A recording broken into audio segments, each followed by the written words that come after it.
Muy buenas tardes, tengan todos ustedes. Es un privilegio continuar con este extraordinario Congreso de Independencia Judicial y Selección de Jueces y Magistrados Constitucionales en Iberoamérica. Ha sido un Congreso muy importante porque se han venido temas a debate en toda nuestra América Latina y hoy me da mucho gusto tener con nosotros al magistrado, para nosotros en México, ministro de la Sala Constitucional, presidente de la Sala Constitucional, es decir, miembro de la Corte Suprema de Justicia, una sala emblemática, verdaderamente una sala paradigmática. En lo personal, tengo mucho respeto. Recordar que la Constitución costarricense es de 1949, con esa gran reforma de 89 y el surgimiento Ujú. de la Ley de Jurisdicción Constitucional, la creación de la sala. Y esa Ley de Jurisdicción Constitucional que yo siempre he dicho con Sergio Díaz Ricci, el que se considera un gran amigo, nos está viendo, creador del primer este Código Procesal Constitucional, el de Tucumán, puede ser Ujú. considerado un verdadero código procesal constitucional, una extraordinaria ley de jurisdicción constitucional. Y pues hoy tenemos a don Fernando Castillo Víquez de Costa Rica, que me da muchísimo gusto. Primero, pues darle la bienvenida como miembro honorario de la Academia, y que pronto lo tendremos en México, en específico en Oaxaca, haciéndole un reconocimiento junto a la presidenta de la Sala Constitucional del Tribunal Superior de Justicia de Oaxaca, la magistrada Hortensia. Pues me da mucho gusto tenerlo de nueva cuenta. Es un gran activo de nuestra Academia Mexicana de Derecho, miembro honorario. Don Fernando Castillo, qué gusto tenerlo en esta ocasión. No, el gusto es mío, don Jesús. Eh, para mí es un honor poder compartir estos minutos con la Academia Mexicana de Derecho en un tema tan importante, tan relevante como el que hoy nos convoca a esta conferencia o a este diálogo. Me parece a mí que hoy en día, si algo hay que fortalecer en América Latina y en nuestros países en particular es los tribunales constitucionales, que son los garantes de ese pacto fundacional y garantes de los derechos fundamentales que están en las constituciones y en los instrumentos internacionales de derechos humanos. Exactamente, sí, sí, no, y la verdad es que hoy sería el 13º país que tenemos ministros de corte, magistrados o jueces constitucionales, que comentamos, hemos cubierto en países donde coexisten tribunales constitucionales y cortes supremas, un magistrado de cada una de ellas, para cubrir sobre todo altas cortes. Y hoy pues iniciamos con el magistrado Fernando Castillo Víquez, quien es el magistrado en México, ministro de la Sala Constitucional de la Corte Suprema de Justicia desde 2009 a la fecha, eh, presidente de este órgano fundamental del Estado 2018 a la fecha, licenciado en Derecho y notario público por la Universidad de Costa Rica, doctor en Derecho por la Universidad Libre de Derecho, fue asesor del directorio y presidente de la Asamblea Legislativa del 86 al 90, asesor del jefe de la fracción del Partido Liberación Nacional de 1990 al 93, asesor coordinador del área jurídica y a la primera vicepresidencia, asesor del ministro de la presidencia de 96 a 98, procurador constitucional de la República de Costa Rica de 99 a 2009. Es profesor de la Escuela Libre de Derecho, profesor de las mesías de la Universidad Estatal a Distancia y de la Universidad de Costa Rica. Y ahora que venga y le hagamos un reconocimiento, un homenaje a su trayectoria, esperemos que dé una pequeña clase en una de las universidades más prestigiosas de México, la Universidad Autónoma de Oaxaca, en todo este evento que se va a organizar reconociendo su trayectoria, mi querido don Fernando. Le tenemos un especial cariño y respeto desde la academia. Hoy tocará el tema, don Fernando, la independencia judicial y selección de magistrados constitucionales en Costa Rica. Y bueno, don Fernando, todo el mundo está muy contento de este congreso, que es sumamente importante y que ha sido de mucha innovación por varios de los temas torales que se tocan. ¿Cómo surge y cómo se integra la Corte Suprema de Costa Rica? Sobre todo el tema de la misma sala constitucional que ya nos hizo y nos privilegió en abordar, y que pronto tendremos un colectivo en este tema. Bueno, haciendo un poquito de historia, ¿verdad? Costa Rica recibe su independencia el 15 de septiembre de 1821 y a partir de ese momento nosotros formamos parte de la Capitanía General de Guatemala, que a su vez formaba parte del Virreinato de Nueva España, éramos parte de nuestros hermanos mexicanos. Somos los Y mismos, don entonces, Fernando. seguimos siendo, sí, nos unen, son cosas, nos unen muchas cosas, muchos vínculos afectivos, muchos vínculos históricos, culturales. Siempre he dicho que mucho del destino de América Latina tiene que ver con lo que pasa en México, ¿verdad? México es un referente para América Latina, eso no cabe duda. Entonces, nosotros creamos un pacto social, se llamó el Pacto Social Fundamental Interino de Costa Rica, conocido como el Pacto de Concordia, y ahí se creó un tribunal que iba a administrar justicia pronta y rectamente conforme a las leyes de los pueblos indoespañoles.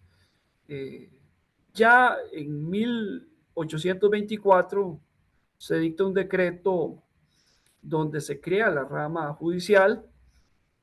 En la Constitución del 25 de enero de 1825, la ley fundamental del Estado Libre de Costa Rica, se establece en el artículo 87 las bases de lo que sería la Corte Superior de Justicia, que iba a estar integrada por 3 magistrados y los juzgados.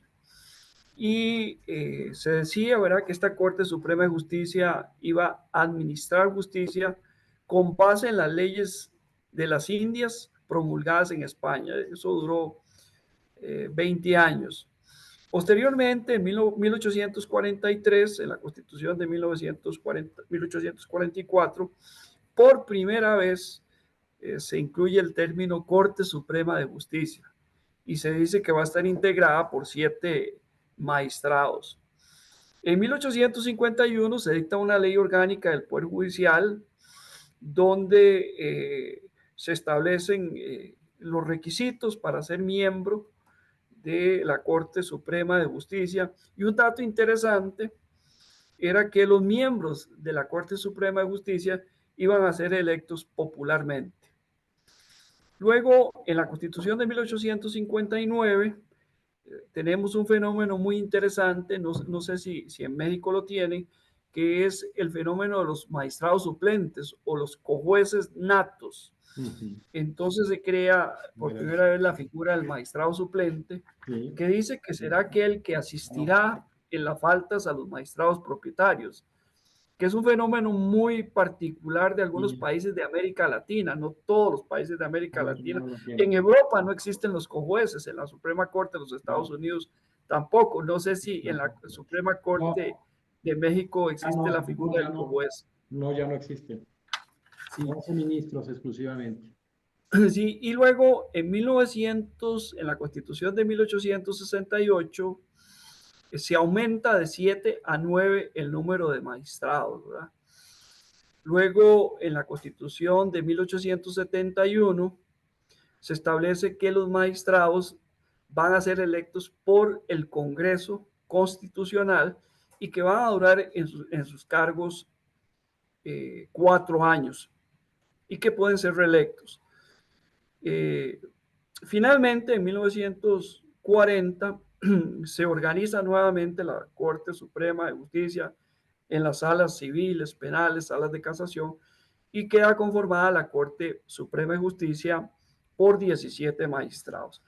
Esa integración de 17 magistrados se va a mantener incólume hasta 1989, cuando se crea la Sala Constitucional, que es una sala que forma parte de la Corte Suprema de Justicia, integrada por 7 magistrados, con lo cual hoy en día la Corte Suprema de Justicia está integrada por 22 magistrados que son electos por la Asamblea Legislativa por un periodo de 8 años. La Constitución de 1949 aumenta a 8 años el periodo, ya no 4, como decía la Constitución de 1871, pero crea algo muy importante que le da estabilidad e independencia. Y se decanta el constituyente no por una elección vitalicia, no por una elección de los miembros de la Suprema Corte por un periodo fijo, sino por una postura que consiste en lo siguiente, que el magistrado es electo por 8 años y si antes de vencer el periodo de los 8 años no recibe una especie de voto de censura por una mayoría calificada de 2/3 de la Asamblea Legislativa, se entiende reelecto por 8 años Más. adicionales y así sucesivamente, lo cual le ha dado un carácter prácticamente vitalicio a los magistrados de la Corte Suprema de Justicia. Perfecto. Este es un poco una sinopsis Y claro, histórica la trascendencia de de, una de cosa tan de importante. nuestra historia en relación con el Poder Judicial. ¿Sí? ¿Cuáles son, don Fernando? Ahora hablamos de los mecanismos o garantías de defensa constitucional de Costa Rica, que recordamos ha sido garante y un verdadero referente en América Latina. Sí, digamos que el derecho procesal constitucional costarricense, ¿verdad? Tiene dos grandes vertientes, ¿verdad? Una vertiente que son los procesos constitucionales de garantías que nosotros, a diferencia de nuestros hermanos mexicanos, tenemos eh, el habeas corpus, el el amparo electoral y el amparo contra particulares y el Sí. amparo para garantizar el derecho de respuesta. Nosotros no tenemos No en un son solo. omnicomprensivo como el amparo mexicano. Exactamente, nosotros tenemos el habeas corpus, que es cuando está de por medio una violación o una amenaza real, grave, inminente y actual a la integridad física, a la La libertad libertad relativa. ambulatoria o circulación, el amparo que cubre los demás derechos. Y luego tenemos una figura interesante, que es el amparo electoral, porque ahí se da lo que dice Mauro Capelletti, un desdoblamiento de la jurisdicción de la libertad.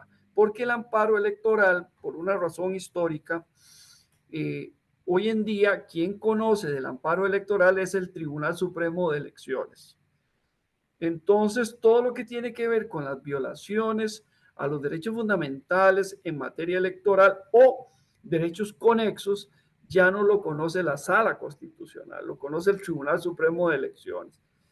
Y la Sala solo entraría a conocer violaciones a los derechos fundamentales en materia electoral siempre y cuando el Tribunal Supremo de Elecciones de manera expresa decline la competencia. Ok.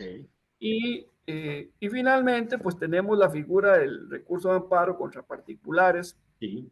que se requieren de dos condiciones, que hay una relación de poder y que los medios ordinarios sean insuficientes para amparar el derecho. Ahí partimos de una concepción, como usted bien lo sabe, don Jesús, en el mundo hay dos grandes escuelas, ¿verdad? La escuela estadounidense, ¿verdad? Claro. Que considera que no se puede invocar una violación de las 10 enmiendas en relaciones particulares, porque ellos siempre exigen que tiene que haber una acción del Estado, una state action, sea de manera directa o de manera indirecta. Totalmente. Pero por otro lado, tenemos la escuela alemana que visualiza los derechos fundamentales como un sistema objetivo de valores y por ende que irradian todas las relaciones, sean estas particulares o sean relaciones entre un sujeto de derecho público y un sujeto de derecho privado.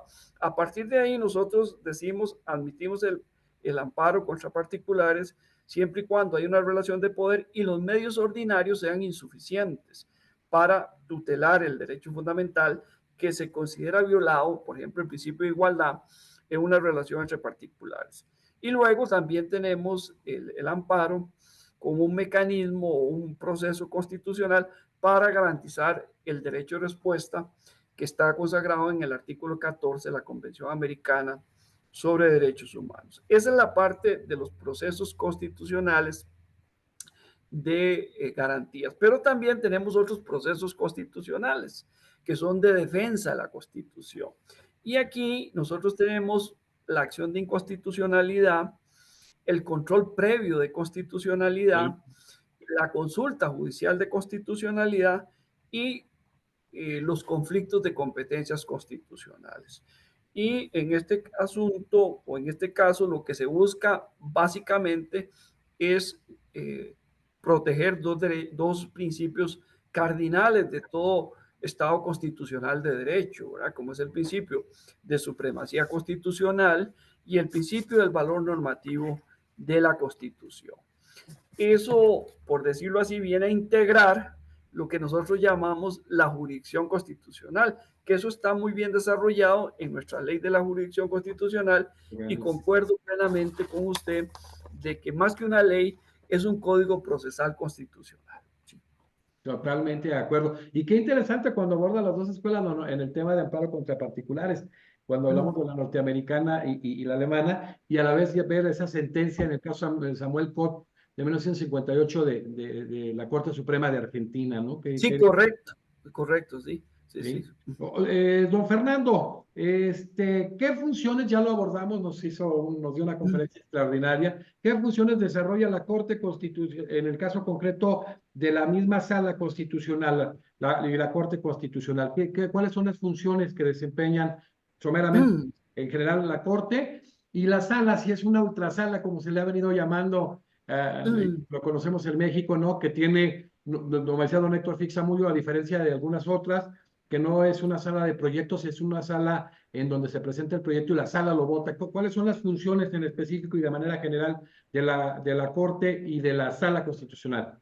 Sí, bueno, la Corte Suprema de Justicia tiene funciones administrativas, tiene funciones de gobierno e incluso tiene funciones jurisdiccionales. En cuanto a las funciones administrativas, ¿verdad? La Corte viene a ser el órgano superior de toda la administración del Poder Judicial. Nosotros en Costa Rica, en la reforma de 1993, adoptamos con algún grado de timidez la figura del Consejo Superior, siguiendo la experiencia italiana y la experiencia española, que Sí. por cierto en España pues, no ha dado muy buenos frutos últimamente, ¿verdad? Pero no me quiero meter en problemas. Digamos que tenemos eso, ¿verdad? Entonces la Corte Suprema de Justicia, en función típicamente administrativa, nombra los jueces 4 y 5, que son los jueces de más importancia, nombra los miembros del Consejo Superior del Poder Judicial, nombra también los miembros de un tribunal de la inspección judicial, que es una especie de órgano que ejerce la potestad disciplinaria, y también ejerce el régimen disciplinario en relación con los jueces. En Costa Rica, a un juez se le puede disciplinar solo en dos hipótesis, a raíz de dos causales. La primera es cuando hay un error grave en la administración de justicia. Y la segunda es cuando hay una dilación injustificada. Entonces, ahí la Corte funge, en términos generales, como un órgano de naturaleza administrativa, pero también funge como un órgano de gobierno, porque es el que diseña, adopta y ejecuta las grandes políticas judiciales, sea en el ámbito organizativo, sea en el ámbito de los nuevos modelos de administración de justicia, por ejemplo, ámbitos que tienen que ver con pasar de un sistema oral, de un sistema escrito en oral o un sistema mixto. Todas esas políticas las va definiendo la Corte Suprema de Justicia como órgano de gobierno. Y también tiene otras funciones muy importantes, una función política muy importante, que es muy costarricense este instituto, ¿eh? Como usted bien sabe, nosotros tuvimos en el año 1948 una guerra civil de 40 días, una guerra muy cruenta, ¿verdad? Que costó la vida de más de 2.500 personas, según datos conservadores, ¿verdad? Y uno de los grandes problemas que tenía la sociedad costarricense era el tema de garantizar la pureza del sufragio. Garantizar la pureza del sufragio. Entonces, siempre se alegaba de que existían fraudes electorales y por ende eso generaba una conflictividad política, social, y en este caso llevó a un conflicto de naturaleza militar, ¿verdad? Y bueno, el constituyente del 49 tenía un dilema, porque opta por crear el Tribunal Supremo de Elecciones como el garante de la pureza del sufragio, como un órgano que va a organizar, que va a vigilar, que va a hacer los escrutinios, pero tenía un problema muy agudo, y era cómo se iba a integrar el Tribunal Supremo de Elecciones.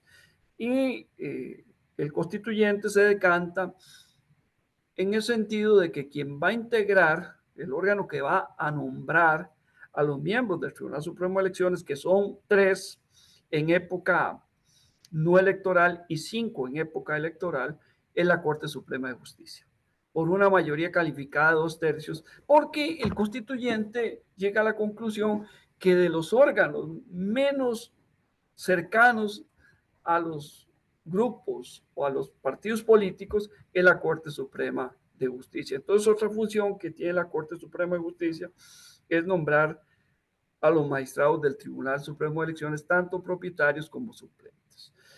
En cuanto a la sala, pues le corresponde velar por la tutela efectiva de los derechos fundamentales, velar por el principio de supremacía constitucional, el principio del valor normativo, a través de estos cauces o procesos que llamamos procesos de garantía o defensa de la Constitución. Y un aspecto muy importante que está en el artículo 2 de la Ley de la Jurisdicción es velar por la correcta interpretación y aplicación del derecho de la Constitución, porque a diferencia de los tribunales ordinarios, la Sala Constitucional, las decisiones tienen un efecto erga omnes, es un efecto expansivo que trasciende al litigio o a las partes y por ende tiene efectos tanto para los funcionarios públicos como para los sujetos de derecho privado. Excelente. Don Fernando, ¿cuál es el tipo de control constitucional que adopta Costa Rica? Tenemos que concentrar. Sí, Costa Rica, digamos, ha tenido distintos momentos en su historia, ¿verdad? En un primer momento, siguiendo la Constitución francesa de 1791, le asignó el control de constitucionalidad al Senado. En Costa Rica le llamamos el poder conservador. Luego, a partir de 1844 hasta 1937, tuvimos una prevalencia de un sistema difuso, siguiendo la experiencia de los Estados Unidos.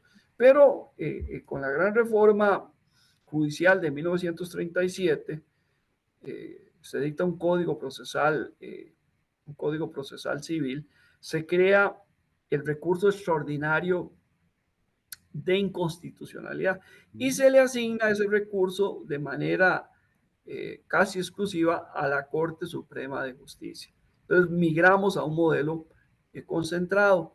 Había unos casos de normas infralegales que podían ser desaplicadas por los jueces de lo contencioso administrativo. Y luego, este modelo concentrado se profundiza, se hace más agudo con la creación de la sala, ¿verdad? Porque la sala es se crea un modelo concentrado donde no solamente en relación con las cuestiones de constitucionalidad, sino también con el tema de la protección de los derechos fundamentales, con la excepción que le comentaba de los derechos fundamentales en materia electoral. Entonces, el modelo que sigue Costa Rica es un modelo concentrado, pero es un modelo concentrado muy intenso porque, en primer lugar, existe el control previo de constitucionalidad en Costa Rica. En Costa Rica, el control previo de constitucionalidad, siguiendo el modelo francés, que, bueno, sufre una modificación muy importante con la reforma del 2008 en Francia, ¿verdad?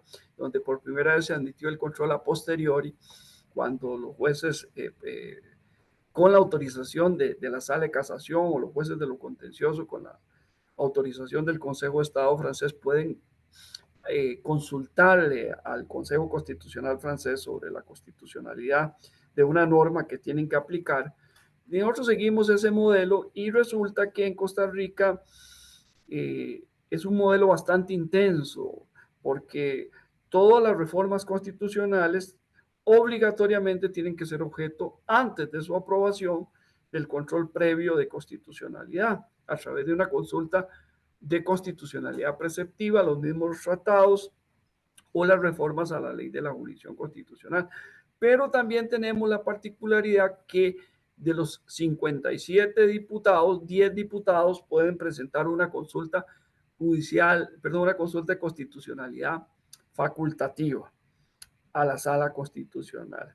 Y también incluso la Corte Suprema de Justicia, el Tribunal Supremo de Elecciones, la Contraloría General y la Defensoría pueden presentar consultas de constitucionalidad, que es un control previo. En relación con el tema del control previo facultativo de los 10 diputados, eso ha generado no poca polémica porque ha colocado al tribunal precisamente en la tormenta política, porque muchas veces lo que ocurre, don Jesús, es que aquello que se pierde en la Asamblea se trata de ganar en el Tribunal Constitucional. Entonces tenemos, pero además tenemos el control concreto y abstracto. ¿Ah? El Sí, concreto porque en el caso de la acción se requiere un caso previo, sí, claro. una prejudicialidad, ¿verdad? Que nada tiene que ver, pero una de las partes dice, o el juez llega a la conclusión de que la norma que tiene que aplicar es inconstitucional o que tiene una duda razonable sobre la constitucionalidad. Pero también tenemos el control abstracto, ¿no? Y es que hay 4 funcionarios que pueden presentar directamente una acción de inconstitucionalidad sin que exista un caso previo, el caso del fiscal general, el procurador general, la contralora general y la defensora de los habitantes. Y además, no se requiere de caso previo cuando está de por medio intereses difusos o intereses corporativos. Entonces, claro, es un control desde el punto de vista eh, del tribunal es muy intenso porque abarca distintos supuestos, distintas hipótesis eh, para efectos de llegar al Tribunal Constitucional. En resumen, es un control, yo lo definiría como un control hiperconcentrado. ¿Ah? Sí, sí, yo de acuerdo. Don Fernando, ¿cómo es este proceso de elección de los magistrados constitucionales en su país? Bueno, en Costa Rica eh, la elección corresponde a la Asamblea Legislativa. Eh, Cuando se hizo la gran reforma, esta reforma que crea la Sala Constitucional, la reforma constitucional al 89. artículo 10, y en octubre se dicta la ley de jurisdicción, yo era asesor del directorio de la Asamblea Legislativa, asesor del presidente de la Asamblea, entonces tengo muy fresca la discusión. Eh, Resulta que la Constitución de 1949 establecía que la elección de los magistrados era por mayoría absoluta de los diputados presentes. Artículo 119. Cuando se propone la creación de la sala constitucional, la oposición estableció una condición razonable, y era que los magistrados de la sala constitucional debían ser electos por una mayoría calificada, para tener ellos una especie de control sobre los nombramientos, porque había generado no poca polémica la norma que establecía que bastaba la mayoría absoluta para nombrar los magistrados de la Corte Suprema de Justicia. Entonces se emite la ley, se emite la reforma constitucional bajo ese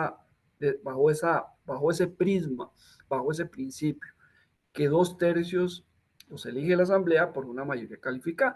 Pero teníamos una especie de desajuste, porque 17 magistrados eran electos por mayoría absoluta y 7 magistrados por mayoría calificada.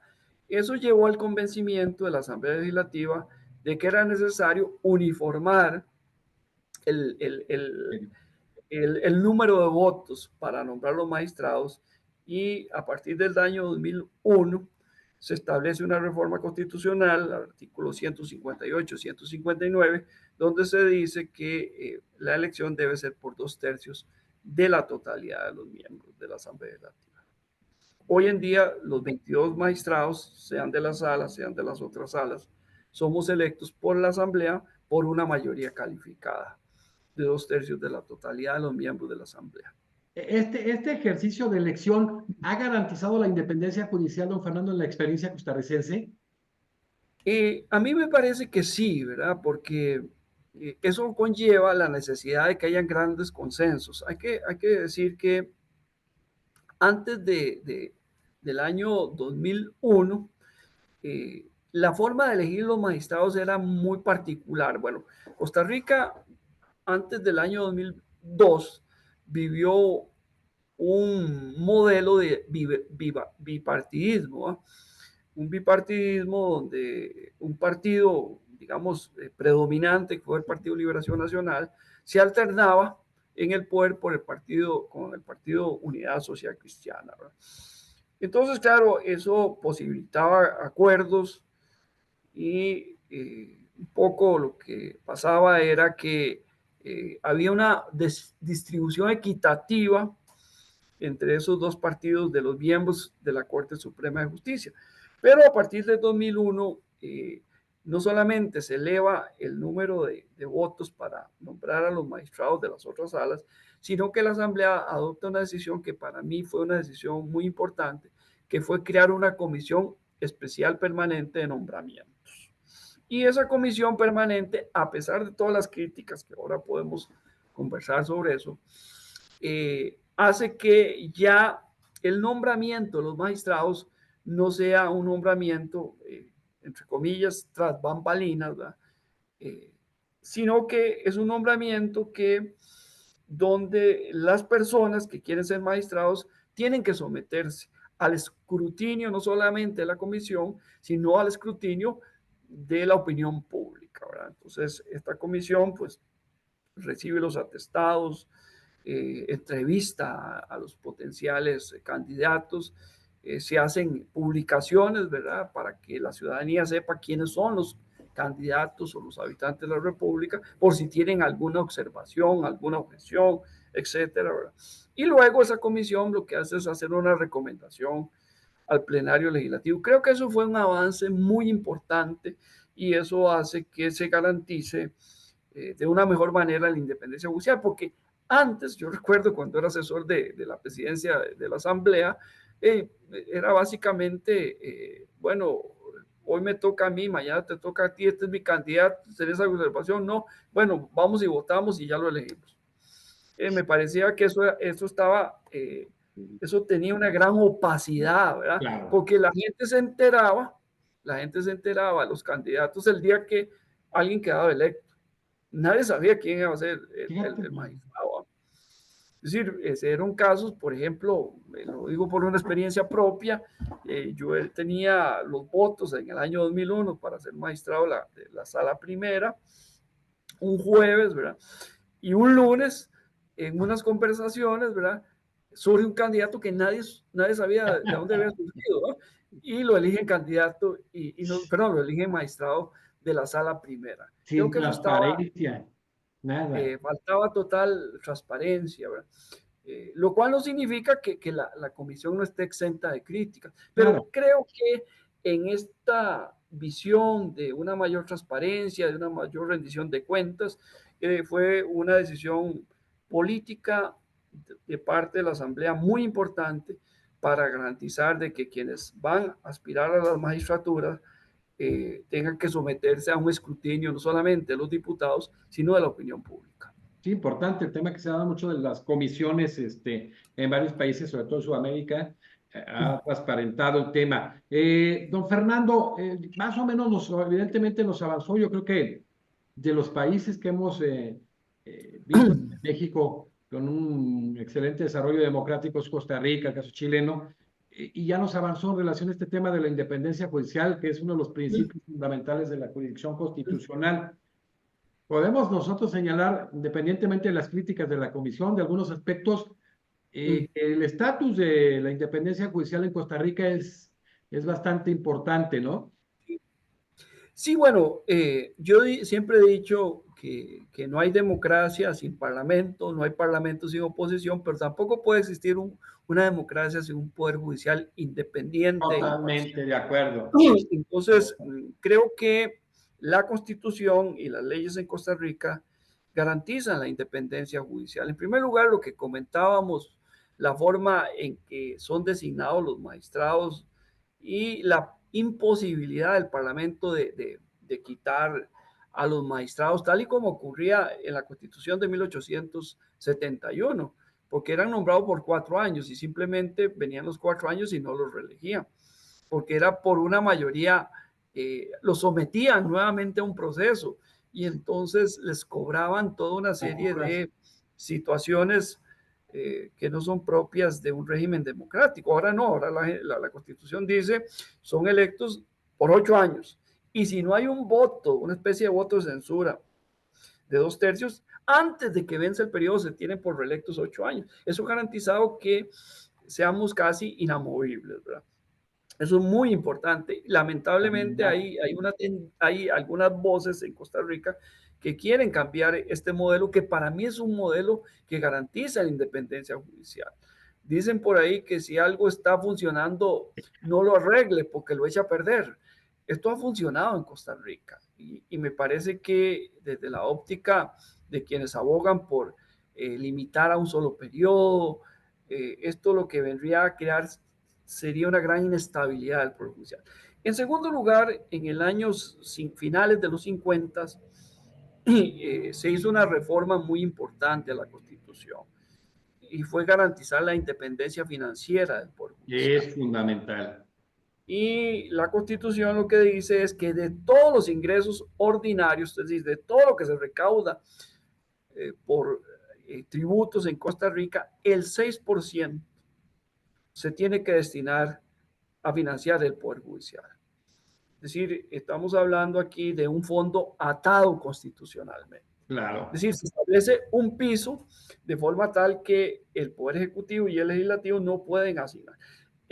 La particularidad del Poder Judicial costarricense es que es un Poder Judicial sui generis, por lo siguiente, porque por razones históricas el Poder Judicial se fue llenando de una serie de funciones parajurisdiccionales. Y nosotros tenemos que el Poder Judicial de Costa Rica alberga, forma parte del Poder Judicial con una gran independencia, con una especie de desconcentración máxima al Ministerio Público, lo que sería la Procuraduría General que ejerce la acción penal. Entonces, el Ministerio Público en Costa Rica forma parte del judicial, pero no solamente el Ministerio Público, sino que también forma parte la defensa pública, que es un órgano que le da o que le garantiza el artículo 8, lo que dice el artículo 8 de la Convención Americana, a aquellas personas que sufren o más bien que están sometidas a un proceso penal y que no tienen recursos para proveerse de un abogado. Pero además de eso, tenemos que la policía judicial, que es una policía técnica, está dentro del Poder Judicial. Y esos tres órganos consumen el 40% del presupuesto del Poder Judicial, porque todo lo que tiene que ver con la policía, esta es una policía represiva, actúa cuando ha ocurrido el delito y lo que busca es darle los elementos objetivos, los elementos técnicos al fiscal para que él formule la acusación o para que descarte si descarte o no imputar a una persona un determinado delito. Es una policía muy técnica. Entonces tenemos esa independencia financiera. Lo otro que también es muy importante en Costa Rica es que tenemos la carrera judicial, ¿verdad? En Costa Rica, antes de que se creara la carrera judicial, la Corte Plena, en su función administrativa, cada 4 años nombraba a los jueces. Entonces ocurría que todos los jueces tenían que desfilar a las oficinas de los magistrados a pedirles que los reeligieran, porque si no se quedaban sin trabajo. ¿Va? Hoy en día no. Hoy en día se estableció lo que se llama la carrera judicial, se hacen concursos, ¿verdad? Se hacen exámenes, participan y una vez que se pasa el periodo de prueba, el juez tiene la garantía de la estabilidad del empleo y solo puede ser removido a través de un debido proceso cuando incurra en un error grave en la administración de justicia o en dilaciones injustificadas. Y lo otro, ¿verdad? También que es importante tomar en cuenta, ¿verdad? Es que el hecho de que nosotros, magistrados, tengamos esa posibilidad de que podemos actuar, digamos, sin ningún tipo de temor, en el sentido de que por vencidos los 8 años, una mayoría parlamentaria nos va a quitar, eso implica que el Poder Judicial goza de una gran independencia. Eh, y son, digamos, tres aspectos relevantes, ¿verdad? El tema de la carrera judicial, el tema de la independencia financiera y el tema del nombramiento y la reelección de los magistrados. Qué interesante. ¿Qué Y qué garantiza? importante cuando se garantiza como este tema, un tema medular en los temas democráticos, como es la independencia judicial, que se quiera mover. Digo, porque estamos viendo muchos ejercicios en América Latina. Eh, Mi querido don Fernando, una pregunta de cierre. Se está hablando en algunas partes de este proceso de selección de los magistrados constitucionales, de jueces, de ministros, dependiendo cómo se denomina la magistratura constitucional en nuestra América Latina, a través de mecanismos populares, una elección popular. ¿Cuál es su opinión? Yo, yo tengo muchas reservas. Sí, Creo que es una etapa histórica superada. Creo que claro, en los Estados Unidos se dio un periodo donde los jueces eran sí, ¿verdad? electos Sí, popularmente. En Costa Rica vimos cómo la constitución, eh, las constituciones del siglo XIX en algunos casos establecían. Creo que, y en esto concuerdo con el profesor Alan Brewer, que se debe mantener esa legitimación democrática de segundo grado. Para mí, no sé, creo que la mejor forma es que sea el Parlamento, ¿verdad? El Parlamento que tiene una legitimidad democrática de primer grado, ¿verdad? Quien determine la elección por mayorías calificadas, ¿verdad? Hay países donde se le encarga eso al Consejo Superior del Poder Judicial. En el caso de los Estados Unidos es el presidente de la República el que propone y el Senado por mayoría tiene México. determina si lo elige o no de por vida. En el caso de México, no sé si es similar al caso Presidente, de sí, los Estados presidente y Unidos el Senado, sí, claro.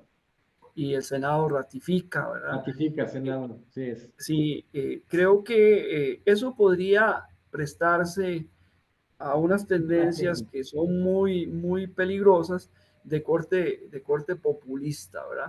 Me da la impresión de que yo recientemente escribí un libro y que, por cierto, ahí me lo publicó el Centro de Estudios Constitucionales de Querétaro, que Ah, se cómo no, llama sea un populismo constitucional, ¿verdad? con este Y creo muchacho. que estas tendencias de naturaleza populista, ¿verdad? De decir quién manda más a la cárcel, ¿verdad? Sin tomar en cuenta los derechos El fundamentales, los populismo instrumentos punitivo, sí, institucionales, claro. eh, un derecho penal del enemigo, ¿verdad? Un derecho penal de naturaleza populista con ánimos. Creo que lejos de fortalecer la administración de justicia, eso sería más bien el debacle de la administración de justicia. No, y hemos visto ejemplos, por ejemplo, donde los han pasado exclusivamente donde priva el caso de la Corte Constitucional de Bolivia, pues que no ha habido un proceso de legitimación como creían, sigue el golpeteo de poderes, la percepción ciudadana no es así tan agradable, entonces es un poder en esencia antidemocrático, entonces Sí, hay que entender en ese proceso sí, de resolver en cuestiones de estas sí, tensiones, democracia, sí, constitucionalismo, la trascendencia que hoy tienen los tribunales constitucionales, sea la forma que adopten. Y bueno, en reiterar el caso de una sala sí, tan emblemática, tan importante como es la sala constitucional costarricense. Qué importante es tener estos elementos básicos, estos principios fundamentales de la jurisdicción, el del tema de la unidad, la exclusividad de la función jurisdiccional, la independencia y la imparcialidad. incluso el mes pasado que estuve en Washington en una reunión, estuve con un senador de Bolivia, un poco hablamos del tema de la elección popular, pero él me decía que ellos lógicamente, y volvemos a lo difícil de este tema, que tienen que hacer una preselección de requisitos y de No, condiciones, y ¿verdad? se presentan, sí se hacen algunos exámenes, currículum, Mm, se presentan a los medios, a los sí, mecanismos de las plataformas. con lo cual lo que hace es ver que estos temas deben estar residenciados en órganos más de naturaleza técnico-política Sí, claro. que en el soberano, ¿verdad? Entonces él me decía que habían tenido grandes problemas ahora para hacer la selección de los eventuales candidatos, porque ellos tienen que hacer una preselección, Sí. ¿verdad? Porque lanzar hacia la gente, ¿verdad? Imagínese usted el que va a ser presidente de la Sala Constitucional o el presidente de la Corte Suprema de Justicia, se supone que es un jurista de renombre, una persona con una Claro. historia, con una reputación a carta cabal, ¿verdad? Esos son temas que no se pueden, creo que con esos temas se está jugando con el sistema democrático, son temas que tienen algún grado de peligrosidad para la estabilidad y la continuidad de las democracias en América Claro, Latina. lo que en su momento abordó aquí en el Congreso de la recesión democrática y el vacío de las instituciones democráticas, el doctor Lorenzetti. Bueno, doctor don Fernando Castillo, vi que siempre es un privilegio tenerlo en la academia y más ahora que lo vamos a tener presencialmente en una de las ciudades más bonitas de este país, en Oaxaca. Los esperamos, vamos a hacer el anuncio en unos días. Tenemos reunión nacional en Guadalajara el día 27 de enero y vamos a hacer el lanzamiento, ser un evento extraordinario donde vamos a tener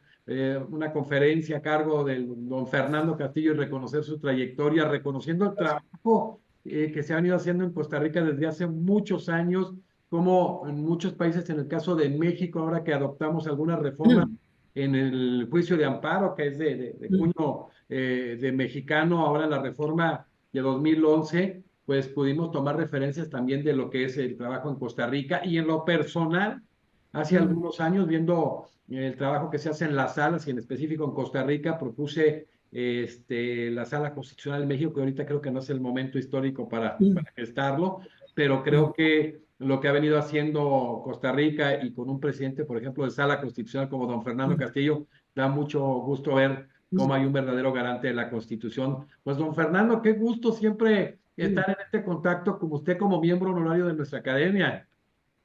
No, muchas gracias, don Jesús, y agradecerle a la Academia Mexicana de Derecho, ¿verdad?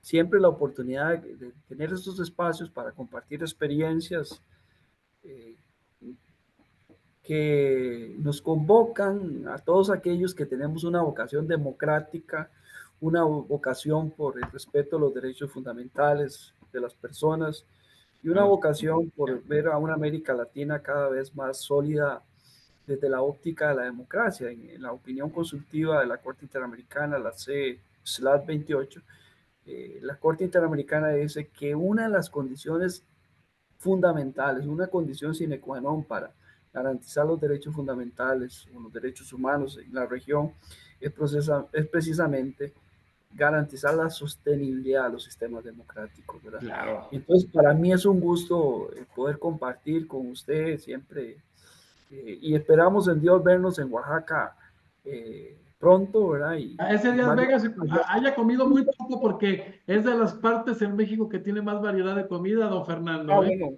sí, Precioso. no, y agradecerle la deferencia de parte de la Academia Mexicana de Derecho de este honor que me da y darle las gracias, don Jesús.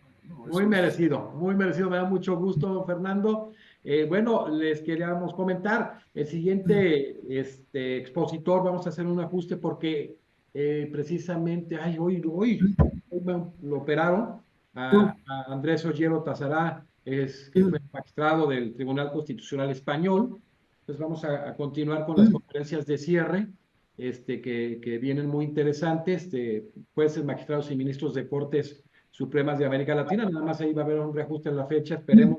Le mandamos todas las buenas vibras a don Andrés Ollero, un abrazo. Y bueno, nos vemos en la siguiente conferencia de este Congreso Iberoamericano de Independencia Judicial y Selección de Jueces y Magistrados Constitucionales. Y como lo dice don Fernando, hay que seguir los cauces de las democracias. Es muy importante que todos como ciudadanos, que los que estamos en la construcción del Estado de Derecho, siempre tomemos en consideración temas torales como es este de la independencia judicial, con el cual no se negocia y que nunca se debe negociar en aras de conservar nuestras democracias. Muchísimas gracias a todos. Gracias. Buenas tardes.